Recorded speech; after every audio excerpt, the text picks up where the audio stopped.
Welcome to Sales Strategy Bootcamp with Romeo Mabasa. This episode looks at the importance of knowing your customer. And it's my way of saying to you, you need to be obsessed with the customer, especially if you want them to keep your business sustainable. First off, you need to list the top 10 customers that you have, and this is just for exercise purposes. Also, check what they've bought from you for the last 2-3 years so that you can understand the variations of the amount that they are spending in your business. And in the next exercise, now that you have your top 10 customers and you know how much money they are spending in your business, now we need to do a little bit of account planning. And this takes about 7 steps. And there's more. I just want to get you started. Without planning your account, you'll never know what's going on with your customer. And it's important that you are up to date. The first one we need to look at is revenue estimation. If you are going to spend more time in an account, you need to know that in the next couple of years, this account will still generate money for the business. Otherwise, you find that you invest resources into a once-off purchase, and after that, the customer doesn't buy anything from you from then. The second part about account planning is responsibility matrix, and this is for you to learn and understand how and who's responsible for what within your customer's organization. This will help you, especially when you are going to close more deals, and this will also help you to know who to invite in a meeting that affects your account.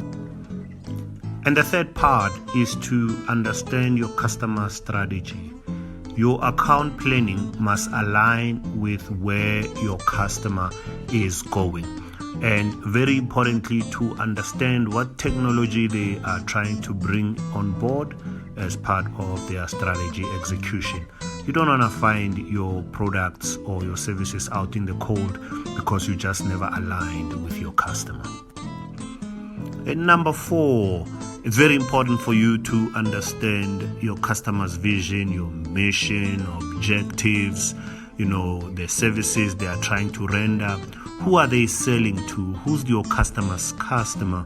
And when we understand that, it will also, like number 3, align with the strategy to make sure that we support our customer holistically. Once the customer has bought something from you, you probably have some access to internal information. But obviously, don't get into trouble looking at the wrong things. Rather, focus your attention on mapping all internal decision-making processes. And, at this point, the customer trusts you.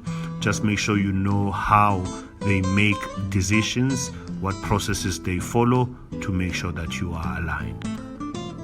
Number 6. This is one of the most underestimated process to complete properly. And I am talking about the organogram. Who's who within the business? Who's the CEO? Who's the CFO? Who's the CTO? Who are the key executive decision makers within that business? And how does your business affect their business? You need to know that. Number 7, we look at the decision influence matrix.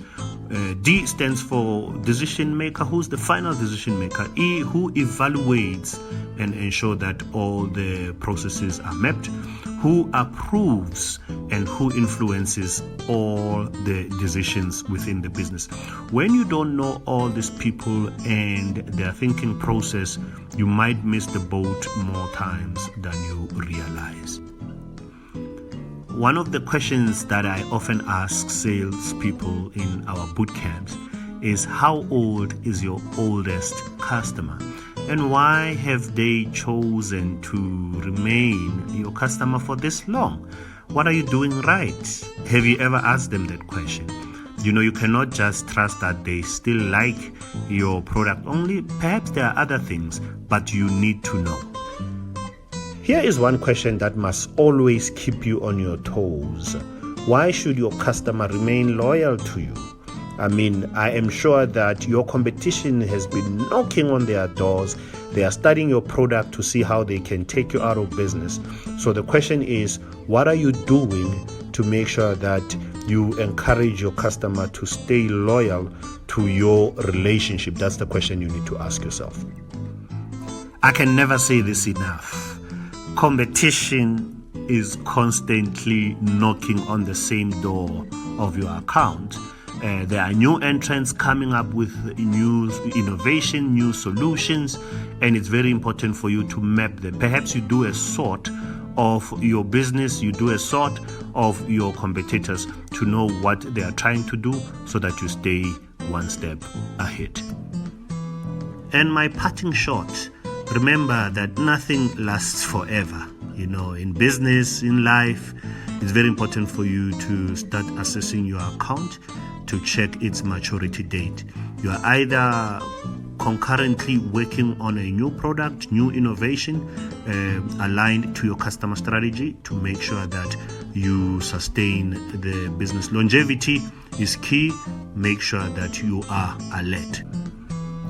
And of course, you need to encourage other business people, salespeople, and entrepreneurs to subscribe to this YouTube channel for fresh content. And you can follow me on Instagram and Twitter. That's Maromsa. I look forward to hearing from you, and all the best as you succeed in your business.